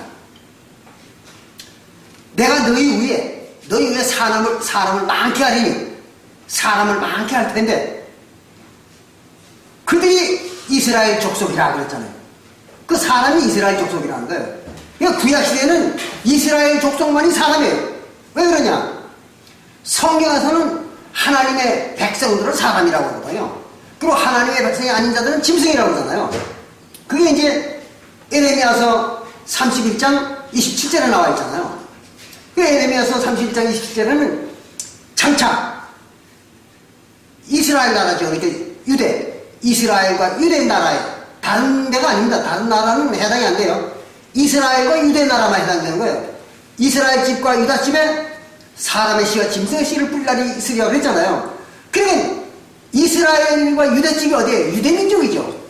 유대민족 속에 사람과 짐승의 씨를 뿌린다는 얘기지 전 세계 모든 인간들에게 사람의 씨와 짐승의 씨를 뿌린다는 말은 아니에요. 그건 성경에 엄연히 거의 이스라엘 집과 유다 집에 뿌린다고 나와 있잖아요. 근데 이걸 갖다가 오늘날 기독교에서는 전 세계의 모든 인간들에게 해당한다고 있다고 가리키는 거예요. 그러면 유대인들 속에 사람의 씨가 뭐예요? 하나님의 백성들이죠. 에스겔서 36장 10절에서 얘기한 것처럼 하나님의 백성들이 사람인 거예요. 그 씨, 하나님의 백성들과 짐승의 씨, 하나님의 백성이 안 된 자들, 못된 자들, 그 짐승이죠. 그거를 이제 뿌리겠다 그런 얘기죠. 그러니까 지금 히브리서 9장 27절부터 28절에서 얘기하는 사람, 이건 보통 인간들을 말하는 게 아니에요. 이거는 하나님의 백성들을 말하는 거예요. 하나님의 백성들만은 그런 얘기예요. 그럼 구약시대의 하나님의 백성이 누구예요? 이스라엘 민족이죠. 이스라엘 민족 외에는 하나님의 백성이 없었습니다. 구약시대는. 그러니까 이스라엘 백성들에 대한 얘기예요. 이거는 히브리서 9장 20절과 28절은. 그럼 이스라엘 민족들, 즉 사람에게 한 번 죽는 것을 정해놨다. 그 말은 이스라엘 민족은 반드시 죽어야 된단 말이에요. 뭐가? 육신이 아니라 영혼이. 그렇죠? 그래서 이스라엘 백성들의 영혼은 아주 반드시 죽어야 된다는 거예요. 네. 그러니까 그들을 갖다 이스라엘 백성들을 갖다 반드시 죽이려니까 모세율법도 주고 못 지켜서 죽으라고. 또 예수님까지 와가지고 또 절대로 이거는 지킬 수 없는 그런 율법의 완성을 또 만들어 줬고 이렇게 해가지고 이스라엘 백성들, 그러니까 사도시대는 유대인들이죠. 이걸 아주 완전히 죽게 한 거예요. 아주 한 번은 반드시 죽도록. 그래서 한 번은 죽는 것은 사람에게 정하신 것이요. 그 후에는 심판이 있으리는 거죠. 그러니까 유대인들, 즉 이스라엘 민족을 갖다가 반드시 죽여놓고 심판하겠다는 거예요. 이게 사도행전 9장 27절과 28절 얘기가 그겁니다. 근데 이걸 뭐 이 기독교들은 몰라가지고 지구의 모든 인류를 갖다가 하나님이 한 번 죽게 했는데 이제 그들이 육신이 죽으면 그때 심판한다 이거 하나님이. 말도 안 되는 얘기예요. 죽은 놈을 가지고 무슨 심판해요? 예? 산 놈을 가지고 심판하는 거지. 우리가 일반 세상법에도 그렇잖아요. 죽으면 죄가 없어요. 죽으면. 하나님의 법에도 마찬가지입니다. 죽으면 죄가 없는 거예요. 육신이 죽으면 죄가 없는 거예요. 예. 그런데 죄를 짓고 육신이 살아있으니까 죄가 처벌을 받는 거예요. 그래서 이게 이제 바로 그 얘기입니다. 이스라엘 백성들을 다 완전히 죽이는 그런 이제 법을 만든 거예요. 예수님께서. 이게 이제 율법의 계명의 완성입니다. 그래 놓고는 이제 그렇게 해놓고 이제 심판하는 거죠. 심판할 때는 심판이 뭐예요? 예수님이 마태복음 16장 27절부터 28절에서 얘기한 것처럼 행한 대로 갚으리라. 그죠? 아버지 영광으로 천사들과 함께 와가지고 행한 대로 갚는다. 행한 대로. 그러니까 의를 행한 자들은, 하나님의 법을 잘 지킨 자들은 구원을 주고, 하나님의 법을 안 지킨 자들은 심판하고 지옥을 보내고, 이제 그걸 하겠다는 거죠. 그런데 지옥에 가는 놈들에 대해서는 얘기할 필요 없어요. 왜 그런가 하면 그냥 내버려 둬도 이미 죽었으니까. 죽은 게 지옥이잖아요. 기독교에서는 뭐 사람이 저 죽으면은 그 영혼이 어디 저 불이 펄펄 끓는 데로 들어가는 게 지옥이라고 이렇게 황당무계한 얘기를 하고 있는 거죠. 근데 성경에서는 지옥이라는 건 뭐예요? 게헨나잖아요. 게헨나. 어두운 저 쓰레기장. 또 헬라어로는 하데스입니다. 하데스는 뭐예요? 무덤. 그러니까 무덤. 그러니까 죽은 영혼이 들어가 앉아있는 육신, 죽은 송장인 영혼이 들어가 있는 육신, 그게 바로 무덤이에요. 그러니까 육신은 살아있고 영혼은 죽은 거예요. 그게 이제 지옥입니다. 무덤. 그러니까 구원 못 받은 자들의 육신이 뭐예요? 지옥이죠. 그게 지옥이에요. 그런 거지 뭐. 사랑이 많은 하나님이라는 존재가 자기 백성, 한때는 자기 백성이라고 했던 이스라엘 민족들을 갖다가 법 좀 어겼다고, 그 영혼이 죽었다고, 그걸 불 속에다 집어넣고 막 지글지글 태우고 이러면 그 하나님 꼴이 뭐가 됩니까, 그게? 예?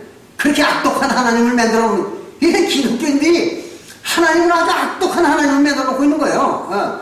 그 하나님이 아주 죄 지은 놈들은 불 속에다 집어넣고 막 평생 죽지도 못하게, 영원히 죽지도 못하게 하고 거기서 영원히 불 속에서 아주 그냥 불에 타야 된다고.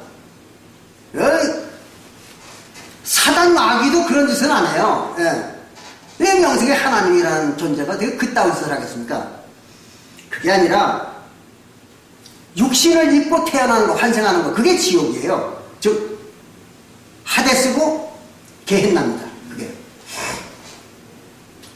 그래서 이제 지옥이라는 건 원래 없는 거죠.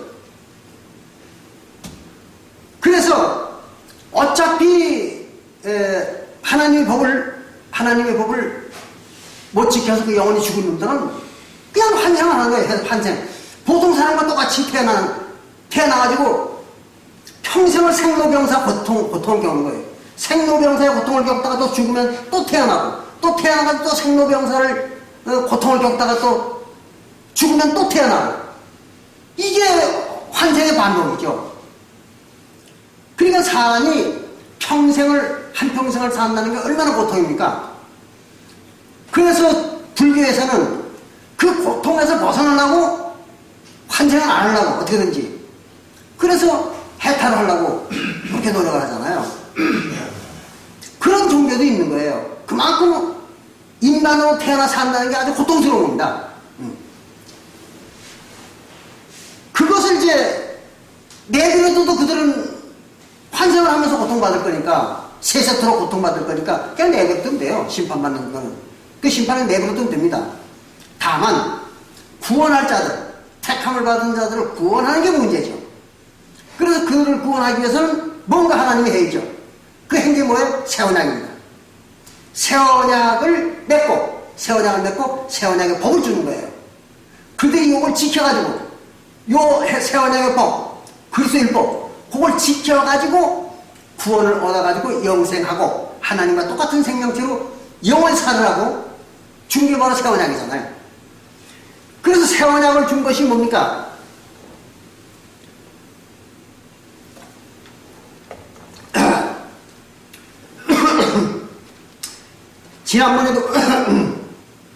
지난번에 말씀드린 것처럼 새 언약은 새 언약 때에 백성들과 죄송합니다. 하나님이 언약을 맺고 그리고 하나님 백성 되는 거죠. 그럼 하나님과 언약을 맺으려면 어떻게 해야 되느냐? 그건 여러분들이 그 새 언약을 맺는 장면을 한번 봤었던 거예요. 어디서 봤는가 하면 마태복음 26장 26절부터 28절에서 나오죠. 마태복음 26장 26절부터 28절에 예수님이 그 제자들을 데리고 새 언약 맺는 방법을 가르쳐줍니다. 어떻게 가르쳐주냐면 똑같은 말이 누가복음 22장 20절부터 21절에도 기록되어 있어요. 그런데 19절부터 누가복음 22장 19절부터 21절에도 기록이 되어 있어요. 근데 그거는 안 보는 게 좋습니다. 누가복음은 왜 그런가 하면 이거는 아주 엉망진창인 거예요. 누가복음에 기록되어 있는 그것은 제 멋대로 기록한 거예요. 근데 또 이상하죠? 오늘날 기독교인들은요, 정확한 마태복음 26장 26절부터 28절은 안 보고, 전부 누가복음 20장 19절부터 21절을 보는 거예요. 그거 신기한 거예요. 좋은 건 보내도 안 보고, 나쁜 거는 보지 말아도 봐요.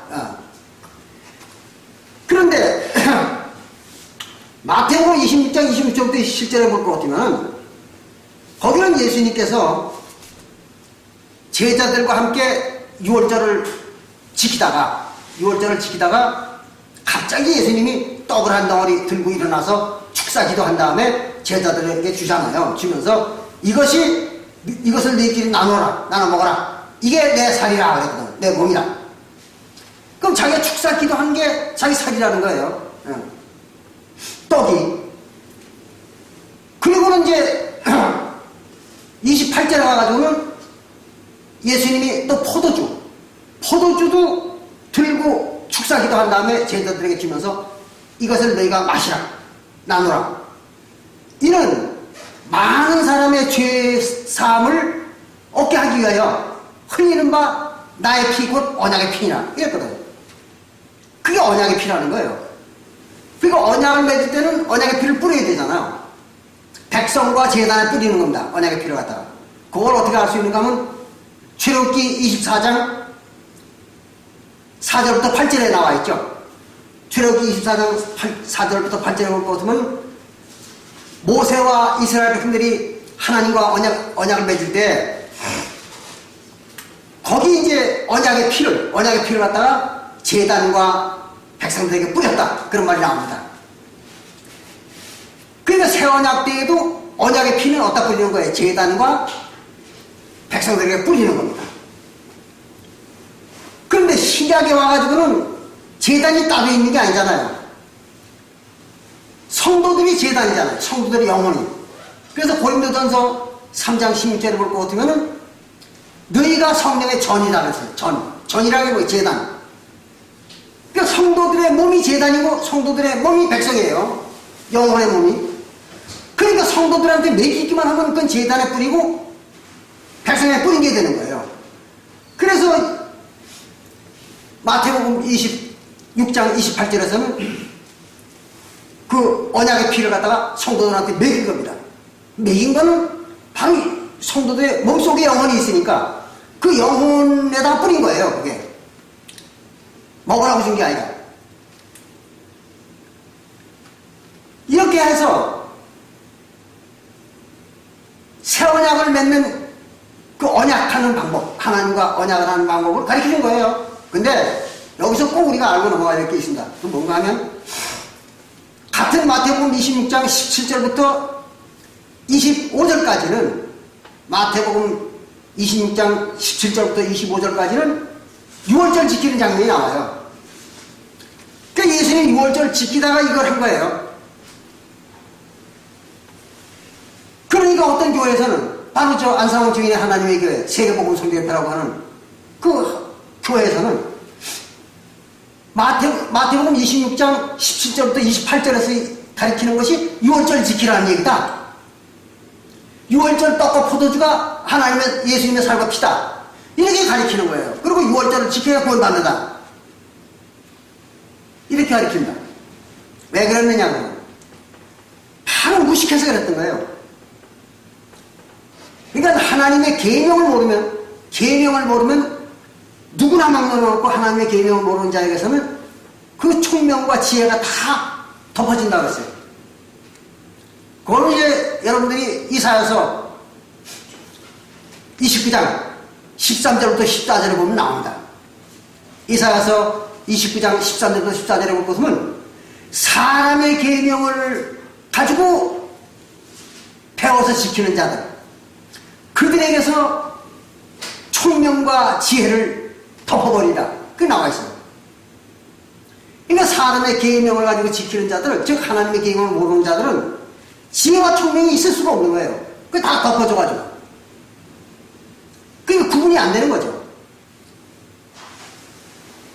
그럼 마태복음 26장 17절부터 28절까지에 나오는 그 기록 중에서 뭘 알아야 그걸 구분이 되는가 하면, 6월절을 어떻게 지켜야 되는 것이며 또 하나님의 언약의 법은 어떻게 지켜야 되는 것이냐 하는 것을 모르기 때문에 그런 혼동을 한 거예요. 그 하나님의 교회 안상홍 주인에서는. 여러분이 모세율법을 정확히 알아야 이것이 해석이 되는 겁니다. 모세율법 중에서 모든 제사는 다 어디에서 행해야 되는가 하면 성소에서 해야 됩니다. 성소. 누가? 성소에서 제사장이 해야 되는 거예요. 그러니까 제사장이 성소에서 제사 지내는 거예요. 모든 제사는. 그러니까 제사장이 뭐 해야 돼요? 제물에 대해서 기도를 해야죠. 안수 기도를 해야죠. 모든 제물은 제사장이 안수 기도를 하는 것입니다. 그런데 단 예외가 있어요. 그렇게 해서 화목제사를 준 것입니다. 그런데 이 화목제사를 지내려면 어떻게 되는가 하면 바로 예수님이 무슨 제사장입니까? 멜기세덱의 반차를 쫓는 대제사장이잖아요. 예수님께서. 그래 예수님께서 축사 기도를 한 떡과 포도주를 먹는 거죠. 즉 멜기세덱의 반차를 쫓는 대제사장이 축복 기도 한 떡과 포도주를 먹는 거예요. 그게 이제 새 언약의 언약식이죠. 제사고. 그러면 대제사장인 예수는 어떤 존재냐 그러면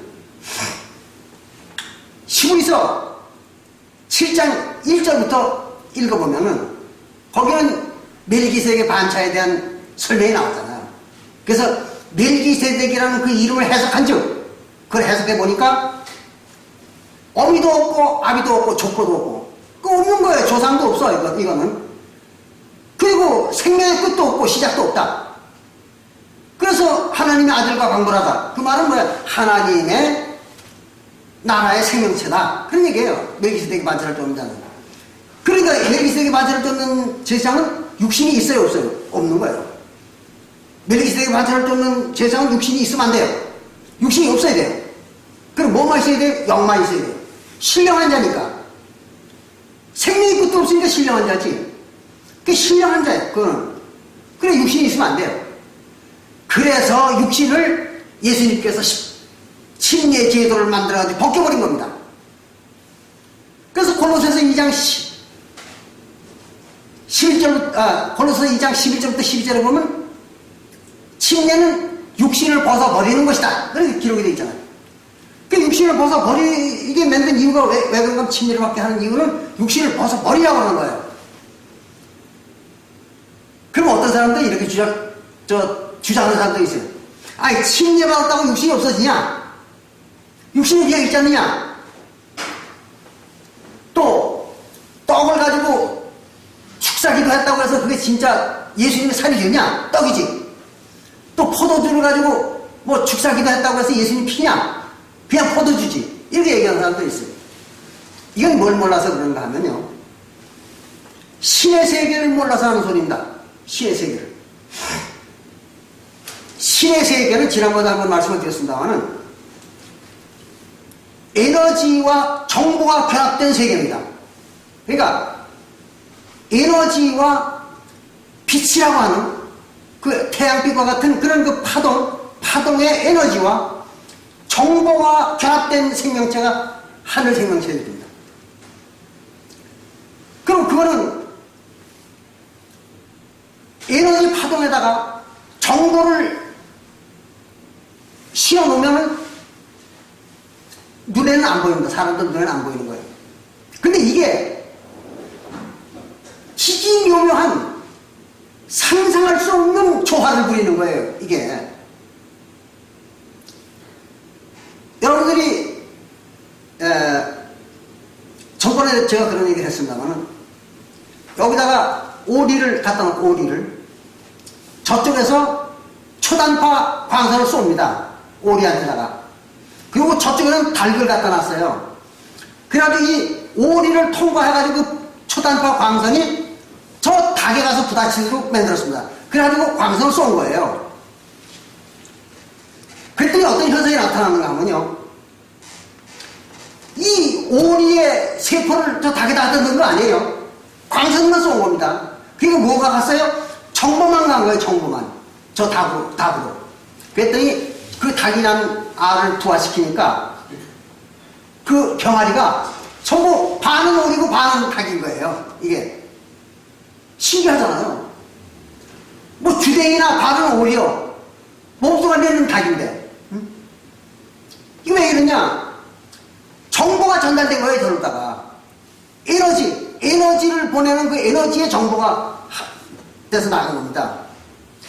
또 그런가 하면 제가 가끔가다 신선들의 얘기를 하는데, 신선이라는 게 별게 아닙니다. 신선은 자기 몸에 에너지, 즉 기입니다, 기. 천기를 최대한으로 축적을 하는 거예요. 천기를 자기 몸에다가. 그리고 그 천기에다가 자기의 모든 이 생각과 정보를 거기다 주입을 시키는 거예요. 그게 10월 유포라는 게 그런 겁니다. 10월 도태. 10개월 동안 어린아이를 갖는 거예요, 남자가. 신선이 바로 그게 대해서 신선이 되는 거예요. 그러면 그 어린아이라고 하는 그 양심, 그 신에다가 자기의 모든 그 축적한 에너지와 기와 정보를, 자기 알고 있는 정보를 다 집어넣는 거거든요. 그래서 이놈을 독립시키는 거예요. 그게 뭐예요? 신선이에요. 그럼 신선이라는 게 별게 아니잖아요. 그냥 에너지에서 정보를 집어넣는 것밖에 없어요. 근데 이놈이 못하는 짓이 없는 거예요, 이놈이. 뭐, 수만리를 몇 분에, 뭐 1분에 왔다 갔다 하고, 또 공중으로 날아다니고, 제가 그전에 얘기했죠. 이거는 실제로 내 눈으로 확인한 겁니다. 이거는. 그리고 지금 중국에 있는 그 왕리핑이라든지 양순룡이라고 하는 신선들이 지금 있는데, 예. 그분들이 다 실제로 보여주는 거예요. 그리고 우리나라 신선들이, 태백산에 있는 신선들이 그거 다 보여주는 거예요. 그렇게 해가지고, 결국은 에너지 덩어리입니다. 에너지 덩어리가 신선이고 하나님인 거예요. 근데 다만 거기에 무궁무진한 정보가 들어가 있는 분이죠. 그래서 저번에 제가 그런 얘기를 했죠. 무궁무진한 정보를 집어넣는 방법. 그게 뭐예요? 까무쳤다 깨어나는 거잖아요. 까무쳤다 깨어나면요, 어떤 사람은 까무쳤다 깨어나기만 했는데 깨어나 보니까 외국어를 완벽하게 하는 거예요. 완벽하게. 외국어를 완전하게 하는 거예요. 그게 있을 수 없는 얘기잖아요. 그 사람도 어떻게 해서 이렇게 하게 됐냐 했더니 꿈을 꿨다는 거예요. 까무쳤을 때. 꿈을 꿨는데 자기는 그 사람들하고 막 대화를 막 했다는 거예요. 그 나라 말로. 꿈에는 할 수 있잖아요, 그렇게. 그게 이 사람이 돼가지고 그 사람이 외국어를 완벽하게 할 수 있는 거예요. 그 예수님도 그런 기적을 보여줬잖아요. 사도시대에 오순절날 예수님의 제자들이 쭉 모여 있는데 갑자기 성령이 내려와가지고 막 방언이 나왔잖아요. 그럼 그 옆에 사도행전 2장 5절부터 쭉 읽어보면 그 사도들이 한 나라의 말이 어떤 나라들이라는 게 쭉 나와 있잖아요. 그죠? 예. 그 14개 나라의 그 말들을 갖다 사도들이 막 다 하게 된 거예요. 그 방언양한 거죠. 그 뭐가 그렇게 한 거예요? 성령이 그렇게 한 거잖아요. 성령이 성도들의 두뇌에다가 정보를 집어넣어준 거죠. 순간적으로. 그렇게 된 거예요. 이게 바로 이제 에너지가 정보를 시키면 신이 되고 신선이 되는 겁니다.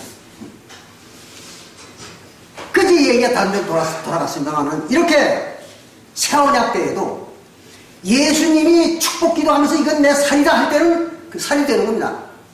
또 이건 내 포도주다 하면 내 피다 하면 피가 되는 겁니다. 그 속에 그 정보가 들어간 거예요. 예수님이 지공을 준 기와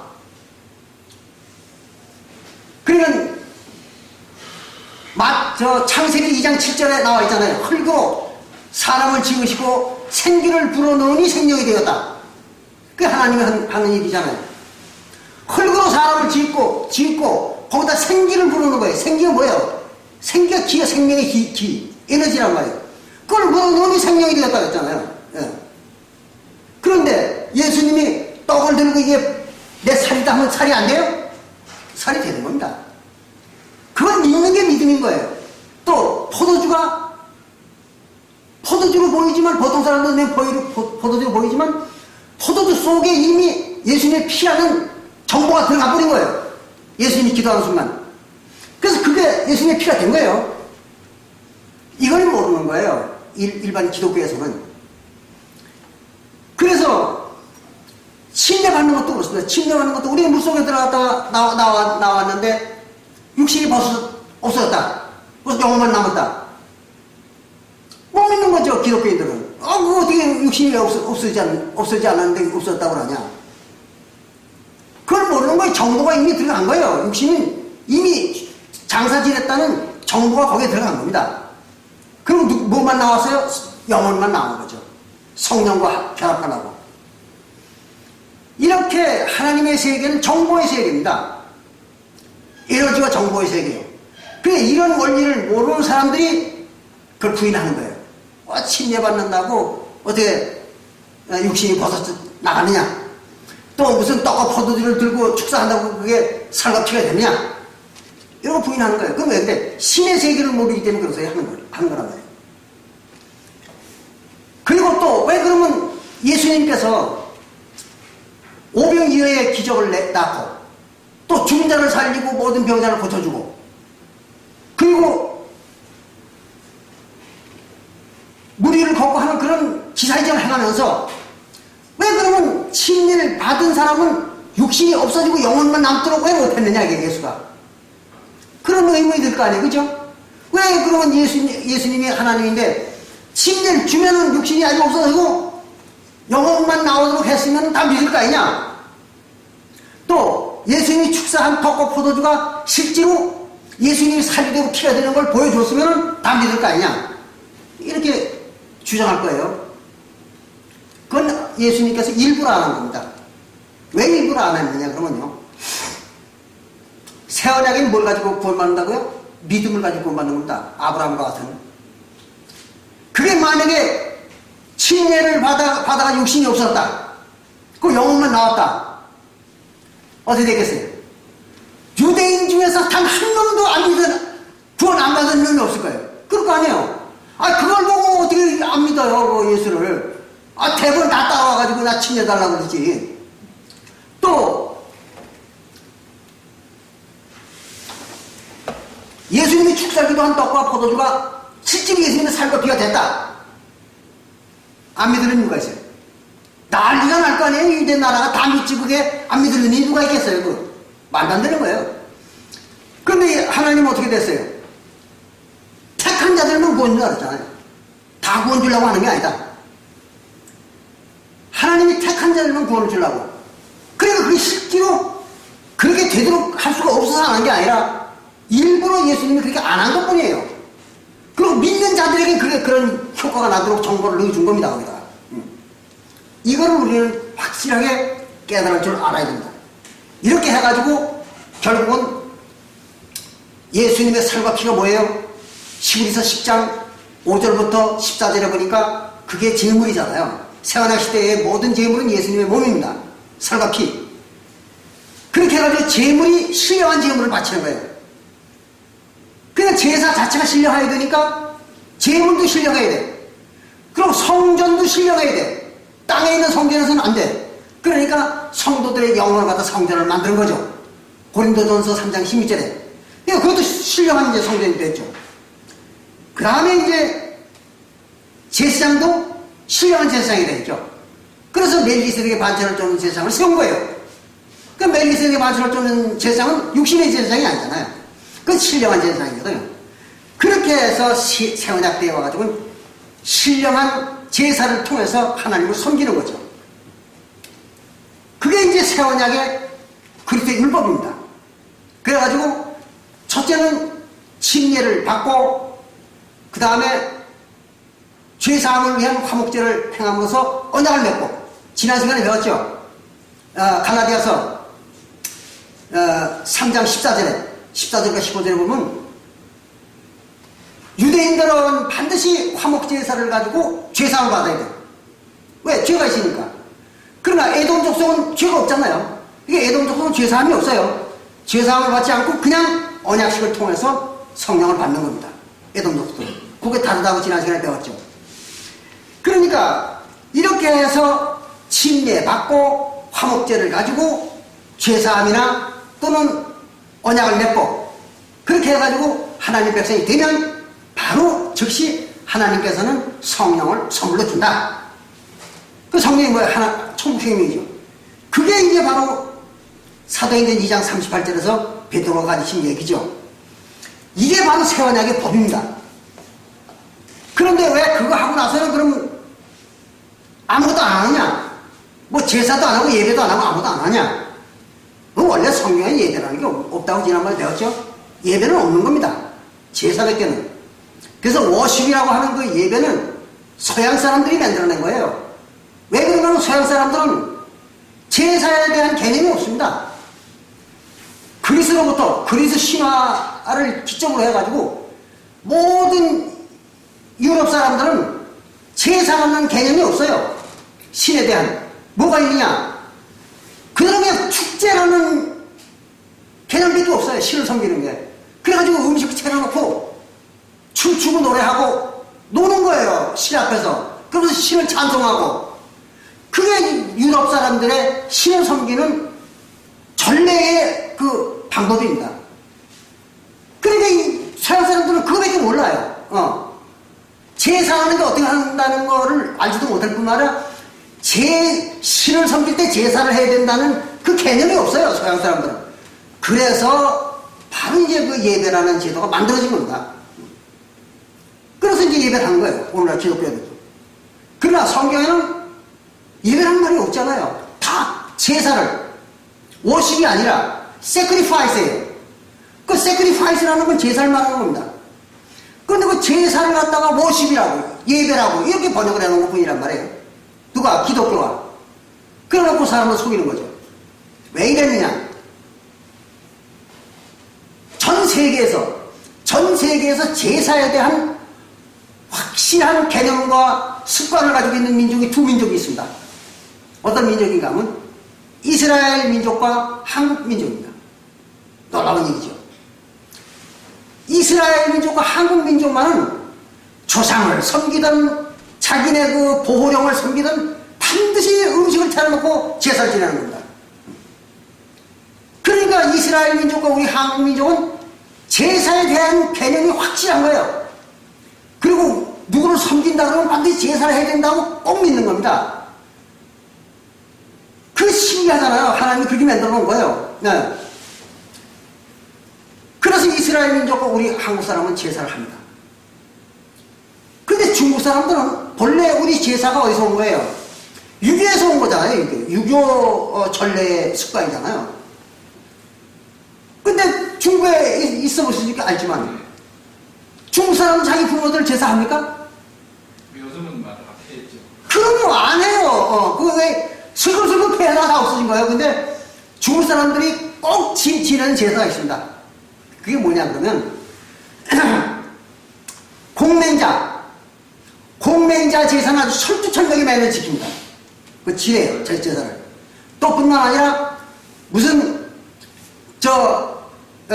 삼국지에 나오는 제갈량이라든지 또는 관도라든지 그 자기네가 아주 그 신처럼 숭배하는 그런 위인들에 대해서는 제사를 해요.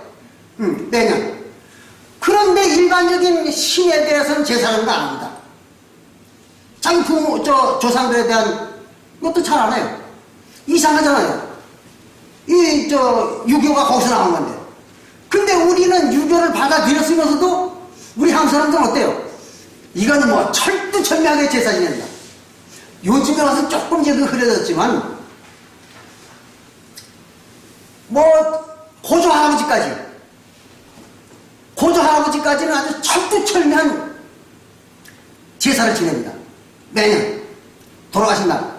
그리고 증거조부터는 이제 기제사라고 해가지고 1년에 한 번씩 다 모아서 이제 자기네 조상까지를 한데 모아가지고 매년 한 번씩 이제 제사를 합니다. 그러니까 자기네 아주 그 창씨가 시작된 때로부터 그 모든 조상들을 제사라는 거예요, 한국 사람들은. 이렇게 제사관념이 아주 철두철미합니다, 한국 사람들은. 이것이 바로 하나님이 그렇게 만든 이유가 있는 겁니다. 그래서 유대인들과 우리 한국 사람만은 제사 개념을 빨리 알아들어요. 왜 일반 서양 사람들이나 다른 민족들은요, 제사 개념을 모르니까, 제사, 이게 무슨 그렇게 중요하냐? 또 제사에 꼭 음식을 바쳐야 되느냐? 이렇게 하고 성경 안 믿는 거예요. 그래서 제사에는 반드시 음식을 바치는 거라야 제사입니다. 그러니까 제사 음식을 바치지 않는 그 예배, 이거는 하나님 섬기는 게 아닙니다. 그걸 우리는 확실하게 알아야 돼요. 그래서 우리가 이제 마지막에 사도행전 2장 38절에 침례와 그 다음에 화목제, 피죠. 화목제 피와 그 다음에 성령, 그걸 받는 거예요. 침례 받고 화목제의 피를 마시고 그 다음에 성령을 받는 거죠. 그래서 이걸 갖다가 이제 하는 것을 갖다가 요한일서에서는 그 진리다 그랬습니다. 그러니까 그것이 바로 하나님의 율법이에요. 새 언약은. 그 이와 같이 새 언약에서 우리가 지켜야 될 게 뭡니까? 침례 받고 그리고 화목제에다가 언약을 맺고 성령 받는 거예요. 그 외에는 없어요. 예. 그리고 이제 구원받은 성도들이 해야 될 율법이 하나 있죠. 그게 아까 우리가 야고보서 4장에서 야고보가 얘기한 그 이웃사랑, 예, 그겁니다. 자기 형제들이 어려우면 도와주는 거예요. 예. 그런 거지 저 교회 바깥에 나가가지고 라면 쪼가리 들고 다니면서 무슨 봉사한다고 그러고 그건 성경에 그런 게 있어요. 이렇게 해서 바로 새 언약의 계명이 완성이 된 겁니다. 이게 이제 지금까지 쭉 제가 말씀드린 것이 바로 하나님의 율법, 계명이 완성되어 온 과정입니다. 근데 이걸 아는 사람이 거의 없죠. 거의나 마나 전혀 없습니다. 지구상에는. 그래서 오늘 이 시간에는 이 하나님의 계명, 율법이 어떻게 완성되어 왔는가 하는 문제를 가지고 여러분들과 같이 이야기를 나눠봤습니다. 감사합니다. 여기서 마치겠습니다.